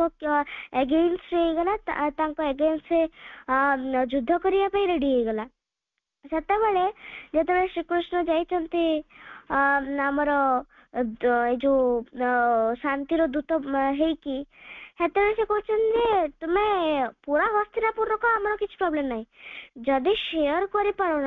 ତାହେଲେ ଗୋଟେ କାମ କର, 5ଟା ଗାଁ ଦେଇଦିଅ ବରଂ, ସେଥିରେ କିଛି ପ୍ରୋବ୍ଲେମ ନାହିଁ, 5ଟା ପାଣ୍ଡବ ଖୁସିରେ ରହିଯିବେ, ଆଉ ବାକି ତୁମେ ପାଣ୍ଡବର ମାନେ ବାକି ହସ୍ତିନାପୁରର ତୁମେ ରଖ, କିଛି ପ୍ରୋବ୍ଲେମ ନାହିଁ। କିନ୍ତୁ ସେତେବେଳେ ବି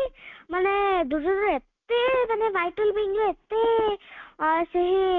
ଖରାପ ଜିନିଷ ଭିତରେ ଡୁବିକି ଅଛି ଯେ ସେତେବେଳେ ଶ୍ରୀକୃଷ୍ଣ ସ୍ୱୟଂ ଭଗବାନଙ୍କର କଥା ବି ସେ ମାନି ପାରୁନି। ସେତେବେଳେ ଦ୍ୟାଟ୍ ଷ୍ଟେଟ୍ ଅଫ ମାଇଣ୍ଡ ଆମର ସେତେବେଳେ ଏକଦମ ମାନେ ସେତେବେଳେ ଅନଲି ମାନେ ଖରାପ ଜିନିଷକୁ ଛାଡିକି ଆମ ମାଇଣ୍ଡରେ କିଛି ଚାଲେନି। ସେତେବେଳେ ଆମ ମାଇଣ୍ଡଟା ଏକଦମ ଗୋଳେଇ ଯାଏ, ଏକ୍ସେପ୍ଟ ଭଗବାନ ଆମର ସବୁ ଖରାପ ଜିନିଷ ଆମ ଭିତରେ ହିଁ ଥାଏ। କାରଣ ଆମ ଭିତରେ ସେଇ ଭାଇଟାଲ ବିଙ୍ଗ ର ଯୋଉ ଖରାପ ମାନେ ଭାଇଟାଲ ବିଙ୍ଗ ଭଲ ଜିନିଷ ବି କରିପାରେ ନୋ ମ୍ୟାଟର, କିନ୍ତୁ ଭାଇଟାଲ ବିଙ୍ଗ ଯୋଉ ଖରାପ ଜିନିଷକୁ ମାନେ ଦିଏ ଆମକୁ କରିବା ପାଇଁ, ତା ପ୍ରତି ଆମେ ବେଶୀ ଆଟ୍ରାକ୍ଟ ହଉ, କାହିଁକି ନା ସେଥିରେ କୌଣସି ଖରାପ କାମ ଦ୍ୱାରା ଆମର ଫାଇଦା ହବ, ଆଉ କାହାର ସେଟା ଲସ୍ ହେଇପାରେ କିନ୍ତୁ ଆମର ସେଟା ପ୍ରଫିଟ ହେଇଯିବ, ସେମିତି ତ ଆମକୁ କରିବା ଉଚିତ ନୁହଁ। କିନ୍ତୁ ସେତେବେଳେ ସେଇ ଜିନିଷ ପ୍ରତି ଆମେ ବେଶୀ ଆଟ୍ରାକ୍ଟ ହଉ, ଆଉ ଯେତେବେଳେ ଭଗବାନ ବି ନିଜେ ଆମ ଆଗରେ ସ୍ୱୟଂ ଆସିକି କୁହନ୍ତି ଯେ ଏଇଟା ତୁ କରନି, ସେତେବେଳେ ବି ଆମେ ସେତେବେଳେ ମାନୁନୁ, ଆଉ ଏକଦମ ଛିଡା ଯାଉଛୁ, ନା ମୁଁ ଏଇଟା କରିବି, ଭଗବାନ ଯାହା କହୁଛନ୍ତି କୁହନ୍ତୁ, ସେଟା ଆମକୁ କରିବା ଉଚିତ ବି ନୁହଁ। ସେତେବେଳେ ସେଇ ଷ୍ଟେଟ୍ ଅଫ ମାଇଣ୍ଡ ଯେତେବେଳେ ଆମେ ଭଗବାନଙ୍କର ପ୍ରେଜେନ୍ସକୁ ଆମେ ଫିଲ୍ କରିବା, ସେତେବେଳେ ଆମେ ନିଶ୍ଚିତ ଭାବରେ ଜାଣିପାରିବା ଯେ ସାଇକିକ ବିଙ୍ଗର ଜିନିଷକୁ ମୁଁ ନ ବୁଝିପାରିଲେ ନାହିଁ, କିନ୍ତୁ ଭଗବାନ ତ ମତେ ନିଶ୍ଚୟ ଭାବରେ ଭଲ ଜିନିଷ କହିବେ। ମାନେ କିନ୍ତୁ ତା ମାନେ ନୁହେଁ ଯେ ଭଗବାନ ଖାଲି ବଡିକୁ ଛାଡିଦେଲେ ବୋଲି ଭଗବାନ ଆଉ ନାହାନ୍ତି, ଭଗବାନ ଚାଲିଗଲେ, ଟାଟା ବାଇ ବାଇ, ଆଉ ତାଙ୍କ କଥା ଭୁଲିଯାଅ, ସେମିତି ନୁହଁ। ଭଗବାନ ଅଛନ୍ତି, ଏହି ପୃଥିବୀର ପ୍ରତ୍ୟେକଟି ଅଣୁକୋଣରେ ଭଗବାନ ଉପସ୍ଥିତ ରହିଛନ୍ତି, ସେ ଆମ ଭିତରେ ଅଛନ୍ତି, ବାହାରେ ଅଛନ୍ତି, ଚାରିଆଡେ ଅଛନ୍ତି। ଯୋଉ ମାଙ୍କର ପ୍ରଭୁଙ୍କର ମହାପ୍ରାଣ ହେଇଗଲା ବୋଲି ଯେ ତା ମାନେ ନୁହେଁ ଯେ ସେ ସୂକ୍ଷ୍ମ ଭାବରେ ବି ତାଙ୍କର ଶରୀରକୁ ଛାଡିଦେଲେ, ସୂକ୍ଷ୍ମ ଭାବରେ ତ ସେ ମାନେ ଏକଦମ ପୁରା ଭିଜିବଲ ଆମ ଆଗରେ ଅଛନ୍ତି, ଖାଲି ଭୌତିକ ବଡିଟାକୁ ଛାଡିବା ସେ ଛାଡିଛନ୍ତି। ସେମିତି ତ ଆମ ସମସ୍ତଙ୍କୁ ଦିନେ ନା ଦିନେ ଏଇ ଭୌତିକ ବଡିଟାକୁ ଛାଡିବା ପାଇଁ ପଡିବ, କିନ୍ତୁ ଆମର ସମସ୍ତଙ୍କର ସୋଲ କଣ ଏହି ପୃଥିବୀରୁ ପଳେଇ ଯିବ ନା ଆମର ସୋଲର କିଛି ହେଇଯିବ କି? ସୋଲର କେବେ ଡେଥ୍ ହେଇଥିବାର ଆପଣ ଶୁଣିଛନ୍ତି କି? ଠିକ ସେଇଭଳି ଭାବରେ ମା ତ ପ୍ରଭୁ ସବୁବେଳେ ଆମ ପାଖରେ ଅଛନ୍ତି, ତାଙ୍କୁ ଜଷ୍ଟ ଫିଲ୍ କରିବାର ଅଛି, नो मैटर ଯେ ସେ ବଡିରେ ଅଛନ୍ତି କି ନାହିଁ। ଥରେ ଗୋଟେ ଏକ୍ସାମ୍ପଲ ଦେବା ପାଇଁ ଚାହିଁବି ଯେ ଥରେ ଉଦ୍ଧବ ଯାଇଛନ୍ତି ଶ୍ରୀକୃଷ୍ଣଙ୍କ ପାଖକୁ। ଉଦ୍ଧବ ତ ବହୁତ ଜ୍ଞାନୀ ଗୁଣୀ, ସିଏ ଏକଦମ ପଢିଛନ୍ତି ସବୁ ମାନେ ବହୁତ ମାନେ ମାନେ ସବୁ ସାଇକିକ ବିଷୟରେ ସେ ବହୁତ ଜିନିଷ ପଢିଛନ୍ତି, ବହୁତ ଜିନିଷ ଜାଣିଛନ୍ତି। ତାପରେ ସେ ଟିକେ କ୍ୱେଶ୍ଚନ ମାନେ ଶ୍ରୀକୃଷ୍ଣଙ୍କୁ କ୍ୱେଶ୍ଚନ ପଚାରୁଛନ୍ତି ଯେ ଆପଣ ତ ଗୋଟେ ବଡି, ଆପଣ ତାଙ୍କୁ କହୁନାହାନ୍ତି କାହିଁକି ପାର ବ୍ରହ୍ମ ପରମେଶ୍ୱର? ସିଏ ତ ବହୁତ ଜାଣିଛନ୍ତି ନା, ସିଏ ବହୁତ ଫିଲୋସଫି ପଢିଛନ୍ତି, ସେ କହୁଛନ୍ତି ଯେ ପାର ବ୍ରହ୍ମ ପରମେଶ୍ୱର ଆପଣ ତାଙ୍କୁ କହୁନାହାନ୍ତି କାହିଁକି? ଆପଣ ତ ଗୋଟେ ବଡି, ସେମାନେ ଆପଣଙ୍କୁ ଭଲ ପାଉଛନ୍ତି ପାଗଳ ଭଳିଆ, ମାନେ ଆପଣଙ୍କୁ ଭଲ ପାଇଲେ କଣ ହେଇଯିବ? ସେତେବେଳେ ଶ୍ରୀକୃଷ୍ଣ କହୁଛନ୍ତି ଯେ ମୁଁ ତ ବହୁତ ବିଜି ରହୁଛି, ଆଉ ତାହେଲେ ତୁମେ ଯାଇକି କହିଦିଅ ଆଜ ଏ ରିପ୍ରେଜେଣ୍ଟେଟିଭ ଅଫ ମାଇଣ୍ଡ, ତୁମେ ମାନେ ମୋ ତରଫରୁ ଯାଇକି ତାଙ୍କୁ କହିଦିଅ, ଆଉ ମୁଁ ଗୋଟେ ଚିଠିରେ ଯାହା ଯାହାଙ୍କୁ ମୁଁ କହିବି ତାଙ୍କୁ ଦେଇଦବ, ମୁଁ ଅଥରାଇଜ କରିକି ଦେଇଦଉଛି ଯେ କାହା କାହାକୁ ଚିଠି ଦବ। ତାପରେ ଯେତେବେଳେ ସେ ସବୁ ଚିଠି ଦେଇକି ମାନେ ଧରିକି ଯାଇଛନ୍ତି ଉଦ୍ଧବ, ସେତେବେଳେ ମାନେ ସେମାନେ ତାଙ୍କର ବୃନ୍ଦାବନର ଲୋକମାନଙ୍କୁ କିଛି ଶୁଣିବାର ନାହିଁ, ମାନେ ଜାଣିଲେ ଯେମିତି ଶ୍ରୀକୃଷ୍ଣ ଚିଠି ପଠେଇଛନ୍ତି ତାଙ୍କୁ କିଛି ଶୁଣିବାର ନାହିଁ। ମାନେ ଗୋଟେ ଚିଠିର କଣ କାହା ପାଖରେ, ଆଉ ଗୋଟେ ଚିଠିର କଣ କାହା ପାଖରେ, ମାନେ ସେତେବେଳେ ସେ ଏକଦମ ମାନେ ଶ୍ରୀକୃଷ୍ଣଙ୍କୁ ଏତେ ଭଲ ପାଉଛନ୍ତି ଦେଖନ୍ତୁ। ତାପରେ ଶ୍ରୀକୃଷ୍ଣ ତାଙ୍କ ପାଖରେ ନାହାନ୍ତି, ପାଖରେ ଦ୍ୱାରିକାରେ ଅଛନ୍ତି, କିନ୍ତୁ ତଥାପି ସେମାନେ ଭଗବାନଙ୍କୁ ମାନେ କେତେ କ୍ଲୋଜଲି ତାଙ୍କ ଫ୍ରେଣ୍ଡ ଭଳିଆ ସେ ମାନିଛନ୍ତି। ମାନେ ସେତେବେଳେ ତାପରେ ସେ ମାନେ ଉଦ୍ଧବ କହୁଛନ୍ତି ଯେ ଗୋଟେ ମିନିଟ ଆପଣ ସମସ୍ତେ ରହିଯାଆନ୍ତୁ, ଶ୍ରୀକୃଷ୍ଣ ମତେ କିଛି ଲେକ୍ଚର ଦେବା ପାଇଁ ପଠେଇଛନ୍ତି। ତ ସେମାନେ କହିଲେ ଯେ ହଉ ଠିକ ଅଛି, ଶ୍ରୀକୃଷ୍ଣ ଯଦି ଲେକ୍ଚର ଦେବା ପାଇଁ ପଠେଇଛନ୍ତି ଆମେ ଶୁଣିବୁ। ତ ଉଦ୍ଧବ କହୁଛନ୍ତି ଏମିତି କରାଯାଏନି, ତୁମେ ଯେମିତି ଯୋଗ କରୁଛ ସେମିତି କରାଯାଏନି, ତୁମକୁ ଆଗେ ତୁମର ପ୍ରାଣକୁ ସାଧିବା ପାଇଁ ହବ। ତ ଏଇ କଥାରେ ଯେତେବେଳେ ସେ କହୁଛନ୍ତି, ଜଣେ ଗୋପୀ ହାତ ଖୋଲା କଲେ, ମାନେ ହାତ ଟେକିଲେ ଯେ ଆମର ପ୍ରାଣ ତ ଗୋଟେ ହିଁ ଥିଲା, ସେଟା ତ ଶ୍ରୀକୃଷ୍ଣଙ୍କୁ ଦେଇଦେଲେ, ଆଉ କଣ ପ୍ରାଣକୁ ନେଇକି ଆମେ ସାଧିବୁ ଯେ? ତ ସେ କହିଲେ ଏତେ କ୍ୱେଶ୍ଚନ ପଚାରିଲେ। ମୋର କହିବାର ଅର୍ଥ ହଉଛି ଯେ ତୁମକୁ ଧ୍ୟାନ କରିବା ପାଇଁ ହବ, ମାନେ ଇଏ ମନ୍ତ୍ରର ଜାପ କରିକି ସେ ମନ୍ତ୍ରର ଜାପ କରିକି ତୁମକୁ ଧ୍ୟାନ କରିବା ପାଇଁ ହବ, ଦେଲେ ହବ ଯଦି ତୁମେ ଟିକେ ଟିକେ ଯୋଗର ରାସ୍ତାରେ ତୁମେ ଆଗକୁ ବଢି ପାରିବ। ତ ଆଉ ଜଣେ ଗୋପ ମାନେ ହାତ ଛିଡା କରୁଛନ୍ତି ଯେ ମାନେ ଆମେ କଣ କରିବା, ଆମେ କରିଦେଇଥାନ୍ତୁ, କିନ୍ତୁ ଆମର ତ ଧ୍ୟାନ ହିଁ ଶ୍ରୀକୃଷ୍ଣଙ୍କର ଉଠୁନି, ଆମେ କଣ କରିବା? ସେ ମାନେ ନାହାନ୍ତି, କିନ୍ତୁ ଆମେ ସବୁବେଳେ ତାଙ୍କ ପ୍ରେଜେନ୍ସକୁ ଫିଲ୍ କରୁଛୁ, ଆମେ ତାଙ୍କୁ ଛାଡି ପାରିବନି। ତ ସେ କହିଲେ ଆରେ ତମମାନେ ଏତେ ହଉଛ, ସେତେବେଳେ ସେ ଏକଦମ ଫ୍ରଷ୍ଟ୍ରେଟେଡ ହେଇଗଲେଣି। ସେତେବେଳେ ତାଙ୍କର ଫିଲୋସଫି ସେ ଯୋଉ ପଢିଛନ୍ତି ତା ଉପରେ ତାଙ୍କର ବହୁତ ଇଗୋ ଆସିଗଲାଣି, କିନ୍ତୁ ସେତେବେଳେ ସେ ଫିଲ୍ କରିପାରୁନାହାନ୍ତି ଯେ ସେ ଭଗବାନଙ୍କର ପ୍ରେଜେନ୍ସକୁ ସେ ଫିଲ୍ କରିପାରୁନାହାନ୍ତି। ତାପରେ ସେ ଯାଇଛନ୍ତି ଆଉ ଥରେ ବ୍ୟାକ୍ ଟୁ ଶ୍ରୀକୃଷ୍ଣ, ସେ ଯାଇଛନ୍ତି। ସେତେବେଳେ ସେ ଶ୍ରୀକୃଷ୍ଣଙ୍କୁ କହୁଛନ୍ତି ଯେ ମତେ ଲାଗୁଥିଲା ଯେ ଆପଣ ମତେ ପଠେଇଥିଲେ କିଛି ଶିଖେଇବା ପାଇଁ ତାଙ୍କୁ, କିନ୍ତୁ ଏବେ ମତେ ଲାଗୁଛି ଯେ ମୁଁ କିଛି ତାଙ୍କଠୁ ଶିଖିକି ଆସିବା ପାଇଁ ମାନେ ଯାଇଥିଲି। ମାନେ ଲାଷ୍ଟ ଗୋଟେ ସମ୍ବାଦ ଅଛି ତାର, ଯେ ଯୋଉ ଜିନିଷ ଉପରେ ଉଦ୍ଧବଙ୍କର ଗୀତା ଅଛି, ମାନେ ସେତେବେଳେ ଜଷ୍ଟ ଫେରିବା ପୂର୍ବରୁ ଉଦ୍ଧବ ଯାଇଛନ୍ତି ରାଧାରାଣୀଙ୍କ ପାଖରେ, ମାନେ କାରଣ ନା ମାନେ ବୃନ୍ଦାବନର ଲୋକମାନେ କହୁଛନ୍ତି ଯେ ଆପଣ ମତେ ପାଗଳ କହୁଛନ୍ତି, ଆମ ସମସ୍ତଙ୍କୁ ମ୍ୟାଡ୍ କହୁଛନ୍ତି, ଆପଣଙ୍କୁ ଇଲ୍ୟୁଜନ ହେଇଯାଇଛି, ନିଜକୁ ଇଲ୍ୟୁଜନ ହେଇଯାଇଛି ଆପଣଙ୍କୁ।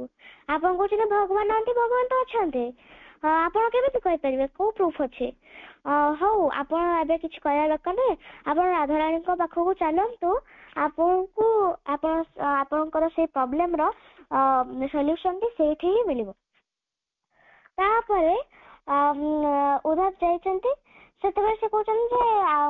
ମା ରାଧା, ଏଠି ତ ଶ୍ରୀକୃଷ୍ଣ ନାହାନ୍ତି, ଆପଣ ତାପରେ କାହିଁ କହୁଛନ୍ତି ଏମାନେ ଯେ ଆମର ଗୋଟେ ପ୍ରାଣ ଥିଲା, ଆମେ ଶ୍ରୀକୃଷ୍ଣଙ୍କୁ ଦେଇଦେଲେ, ଶ୍ରୀକୃଷ୍ଣ ତ ଏଇଠି ନାହାନ୍ତି, ଏମାନେ ଆକୁ ଫିଲ୍ କେମିତି କରୁଛନ୍ତି? ଆପଣ ବି ମତେ ଲାଗୁଛି ଆପଣ ଫିଲ୍ କରୁନଥିବେ। ତ ରାଧାରାଣୀ ସେତେବେଳେ କହୁଛନ୍ତି ଯେ ତୁମେ ମାନେ କୋଉ ଜିନିଷର କଥା କହୁଛ? ଶ୍ରୀକୃଷ୍ଣ ତ ଏଇଠି ଅଛନ୍ତି, ସବୁବେଳେ ଏଇଠି ଥିଲେ, ସେ ଏଇଠି ହିଁ ରହିବେ, ଆଉ ତୁମେ ସେମିତି କହିପାରିବେନି ଯେ ସେ ଏଇଠି ଭଗବାନ ନଥିଲେ। ତ ଏଇଥିରୁ ଆମେ ଜାଣିପାରୁଛେ ଯେ ଭଗବାନ ମାନେ ଭୌତିକ ଶରୀର ଆମ ପାଖରେ ଥାନ୍ତୁ କି ନଥାନ୍ତୁ, ଯୁଆଡେ ବି ଥାନ୍ତୁ, ଆମ ପାଖରେ ହିଁ ଅଛନ୍ତି।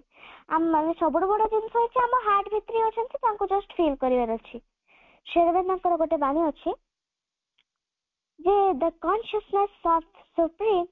Purusha remains above, but in the mind there may be a Purusha consciousness which they call cosmic consciousness. It is wide, all-pervading one. Outside this goes on the play of Prakriti. ଏଥିରୁ ଆମେ ଜାଣୁଛେ ଯେ ଆମର ମାନେ ଯେତେବେଳେ ଆମେ ଭଗବାନଙ୍କ ସହିତ ମିଶି ଯାଉଛେ, ସେତେବେଳେ ଆମେ ବି ସେଇ ସୁପ୍ରିମ କନସିୟସନେସ ର ଗୋଟେ ଗୋଟେ ମାନେ ଗୋଟେ ପାର୍ଟ ହେଇଯାଉଛି, ଆମେ ନିଜେ ବି ଧୀରେ ଧୀରେ ଭଗବାନ ହେଇ ଉଠୁଛେ। ସେତେବେଳେ ଯେତେବେଳେ ସୁପ୍ରିମ ପୁରୁଷ ତ ସବୁବେଳେ ଏବଭ ରେ ଆମର ନର୍ମାଲ ଭୌତିକ ଚେତନାର ବହୁତ ଉର୍ଦ୍ଧ୍ୱରେ ଅଛି, ତାକୁ ଜଷ୍ଟ ଫିଲ୍ କରିବାର ଅଛି, ତାକୁ ମାନେ ସେଇ ଦିବ୍ୟ ଜ୍ଞାନଟିକୁ ଭଗବାନଙ୍କ ପାଖରୁ ଆହରଣ କରିବାର ଅଛି।